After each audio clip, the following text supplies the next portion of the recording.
मैं अश्वत्थामा से मिला हूँ, ये दावा करता है बुरहानपुर में रहने वाला एक डॉक्टर। बुरहानपुर नामक एक शहर में एक छोटा सा क्लिनिक है जहाँ एक डॉक्टर ये कई बार दावा कर चुका है कि वो अश्वत्थामा से मिला है। उसने अश्वत्थामा के घाव का इलाज किया है। जी हाँ दोस्तों, काफ़ी सारे इंटरव्यू चैनल के सामने, काफ़ी सारे मीडियाज़ के सामने उसने इस चीज़ का दावा किया है। उसने कहा कि खुद अश्वत्थामा उससे अपने इलाज करवाने खुद उसके क्लिनिक में आया था। क्या थी ये पूरी कहानी, इस वीडियो के अंत तक होने तक आप लोगों को सब कुछ पता चल जाएगा। लेकिन उससे पहले मैं आपको बताता हूँ कि अश्वत्थामा आखिर में था कौन, क्या है ये पूरी कहानी। तो क्या आप जानते हैं अश्वत्थामा था कौन, अब तक कैसे जीवित है, इसका इतिहास क्या है और इसका भविष्य क्या होगा। तो ये बातें जुड़ी है महाभारत से आज से तकरीबन 5.5 साल या 6 साल पहले की दोस्तों। अश्वत्थामा कोई और नहीं, द्रोणाचार्य जी का पुत्र था। गुरु द्रोणाचार्य जो कि कौरवों और पांडवों के गुरु थे। अश्वत्थामा एक मणि के साथ पैदा हुआ था जो बेहद चमत्कारी थी।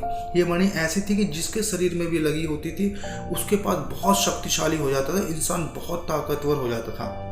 न उसे किसी बीमारी का डर होता था, न किसी मनुष्य का, न किसी देवता से उसे डर लगता था। इसलिए अश्वत्थामा बचपन से एक महान इंसान था। जैसे जैसे समय आगे बढ़ता गया, पिताजी और बुद्धिमान इंसान थे जो कि गुरु द्रोणाचार्य थे, उन्होंने इसको विद्या देनी शुरू कर दी। उन्होंने अश्वत्थामा को इस तरीके से शिक्षा दी कि उसको हराना बहुत मुश्किल हो जाता था किसी भी योद्धा के लिए।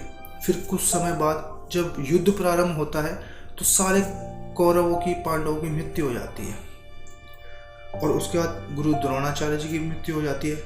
जब युद्ध में सारे कौरवों की मृत्यु हो जाती है तो उसके बाद अश्वत्थामा बौखला जाता है। इसी बौखलाहट के चलते एक दिन रात के समय में जब पांडव नहीं थे तो उनके शिविर में प्रवेश करता है और वो पांडवों के सारे पुत्रों का सर काट देता है और इसी के साथ उनको मृत्यु की गोद में सुला देता है। जबकि वो सोए हुए थे, कोई हथियार नहीं था उनके पास, ना वो युद्ध भूमि में थे, फिर भी अश्वत्थामा उनको मार देता है और उसने उनके शिविर में जाकर ये बहुत बड़ा पाप कर देता है। अश्वत्थामा के पास एक ब्रह्मास्त्र था, इसी के चलते उसने अभिमन्यु की पत्नी उत्तरा के गर्भ पर इससे प्रहार कर दिया।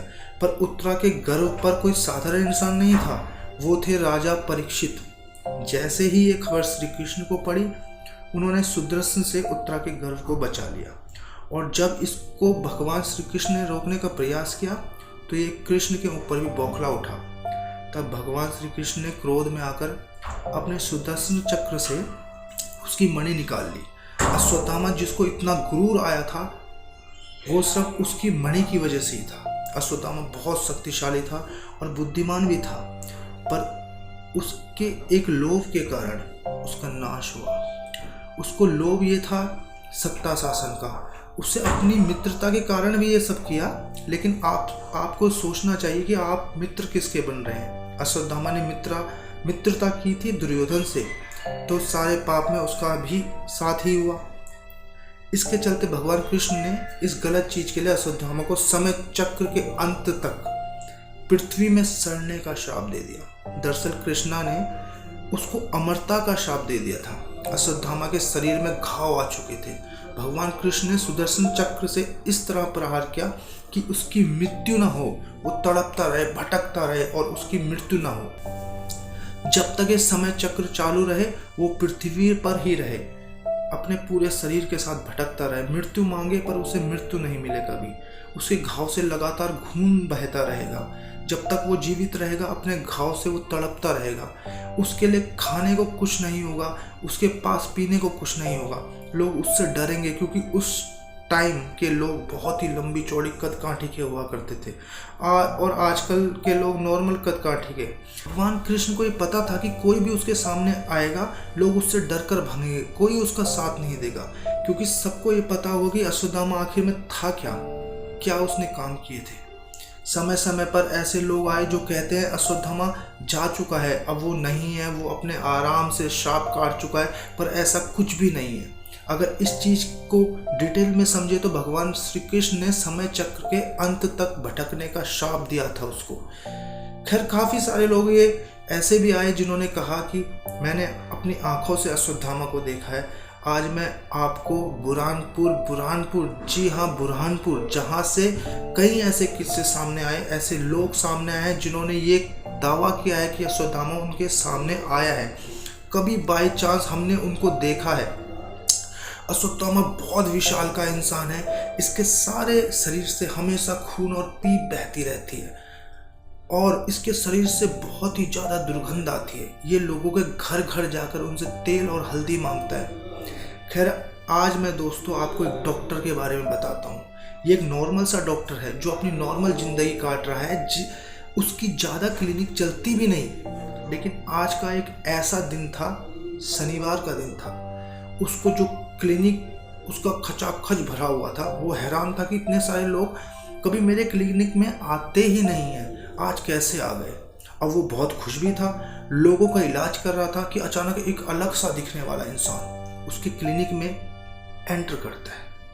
ये आदमी बहुत ज़्यादा लंबा चौड़ा था, उसने अपनी कमर झुकाया हुआ था।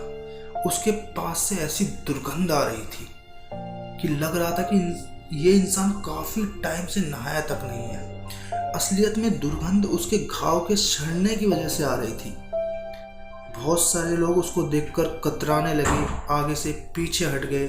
इसी वजह से अश्वत्थामा की जो कि काफ़ी समय लेट आया था क्लिनिक में, अब उसको एंटर करने का जल्दी मौका मिल गया।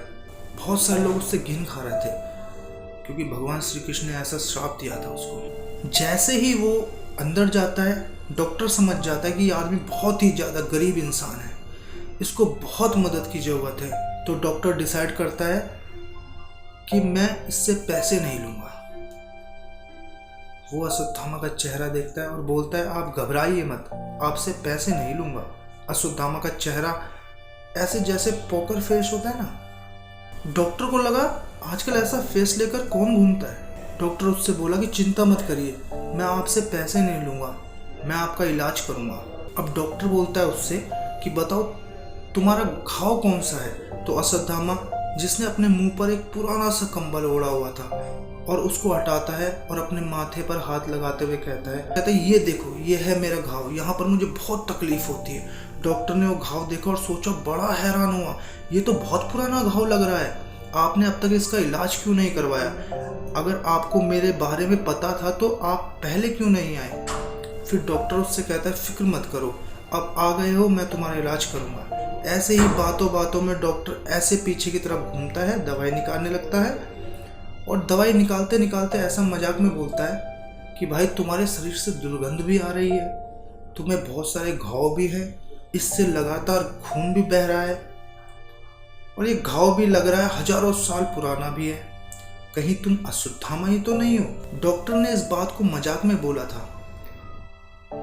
अब वापस में डॉक्टर दवाई लेके अश्वत्थामा के माथे पे लगाने के लिए मुड़ता ही है कि अचानक ये देखता है वो तो कोई बैठा ही नहीं है, वहां तो कोई है ही नहीं।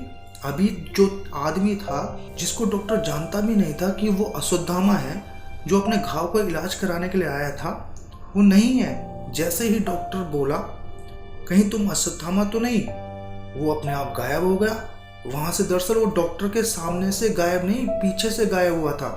डॉक्टर को अब लगा कि मैंने ऐसे मजाक किया, शायद इसको बुरा लग गया होगा, इसलिए वो भाग गया होगा। तो वो तुरंत बाहर निकला और देखने लगा वो जो आदमी अंदर गया था वो बाहर है कि नहीं।